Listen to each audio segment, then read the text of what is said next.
So right now the oil's coming out of the bottom of this tank, through this pump, and then back into the top of the tank. So it's basically just making a circle. So in a second you're going to see this turn white.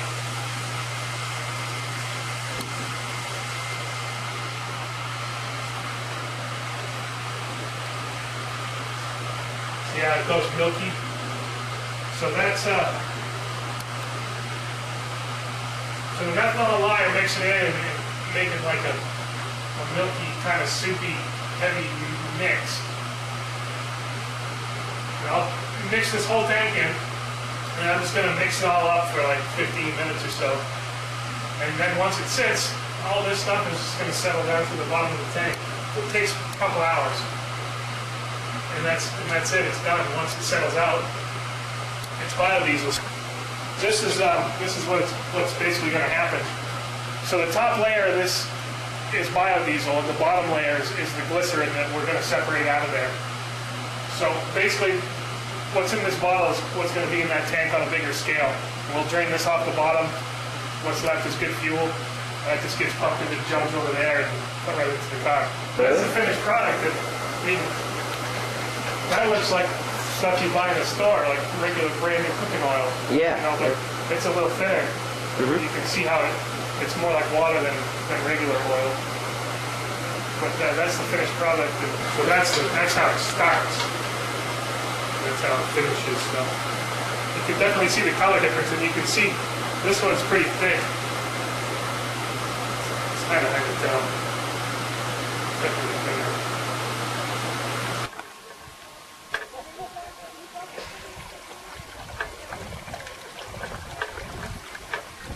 Alright, so that's the refined product. Yeah, that's the finished stuff. Nice and clean.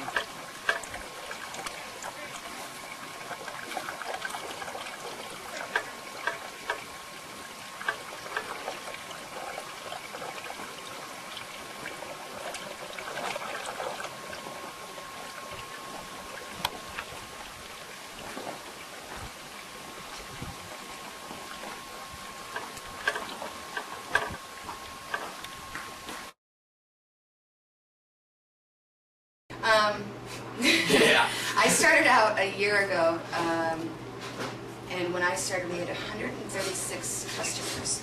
As of today, we are at 1134. And we've seen over just about a 600% increase in our annual revenues, basically, which is astronomical amount of growth for the first year. We've gone from 2 employees up to 13, including opening the station. They're going through enough issues, but I'd say the lack of just commuter vehicles that are diesel. Currently, Volkswagen and Mercedes are the only 2 vehicles commercially available in the U.S. Volvo as well, but they're kind of a little bit lesser. So it's hard to really replace. If you compare ethanol to biodiesel in terms of its environmental benefits, biodiesel greatly outweighs ethanol. But there's been all this talk about ethanol because we have a gasoline-based country. Everyone. I mean, I drive a gas car. I hate to admit it.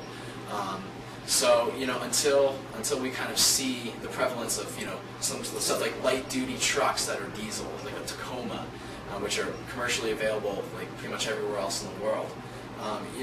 Until that market happens, the biodiesel for transportation fuel is still going to be waiting to kind of lagging behind it. To the average consumer, though. Yeah. I mean, most, even like the Portsmouth and... One of the downsides of running biofuel is the source. We live in the Concord, New Hampshire area, and there's not a great number of sources around here to run by. At the moment, there is only 1 or 2 stations in this general community that biofuel, the B20. In terms of cost effectivity, they're pricing it to market, so it's not any cheaper than regular diesel, so there's not a big incentive to drive 10 or 15 miles out of my way to buy a B20 kind of product.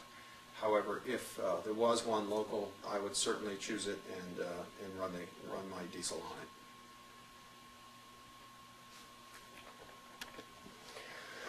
it.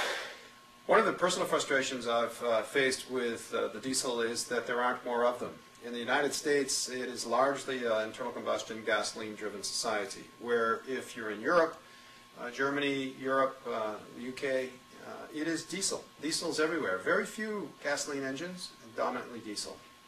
I believe this is a result of actually tax laws in Europe where they incented people to run the diesels because there was a tax advantage in terms of company depreciation or tax advantage to running diesel, and so they ran that way.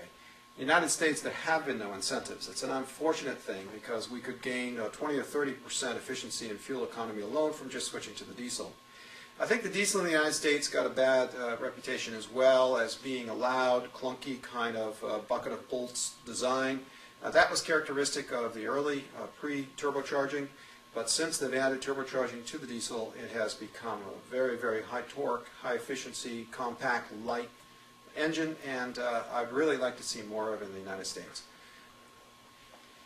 I have lived in Europe, lived there for about 4 or 5 years working for the Hewlett-Packard Corporation, and noticed that the dominant vehicle in terms of propulsion for Europe is the diesel.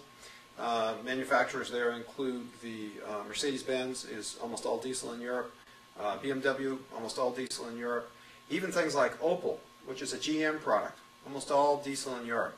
So from Volkswagen to Mercedes to BMW, we see a tremendous amount of diesel equipment on the market. In Europe, it is the dominant source of propulsion for automobiles. He said, I want lubricity in my engine to burn clean. Get biodiesel. Biodiesel growing. Put a stop to the smoking so you won't be choking. Get biodiesel. Biodiesel growing. Fossil fuels supply will drain, and the people will bow and pray for biodiesel. He asked, well, what about my engine? Will it need a conversion? I said, no way. No way. Well, how about the power? I can't afford to lose an hour. The E20 blend gives you about the same. It might cost a little more, but you're getting so much more with biodiesel. You get lubricity and your engine burns clean with biodiesel. Put a stop to the smoking so you won't be choking. Get biodiesel. Biodiesel growing. If you keep pumping the gas, well, I'm gonna come kick your ass. Let's pump it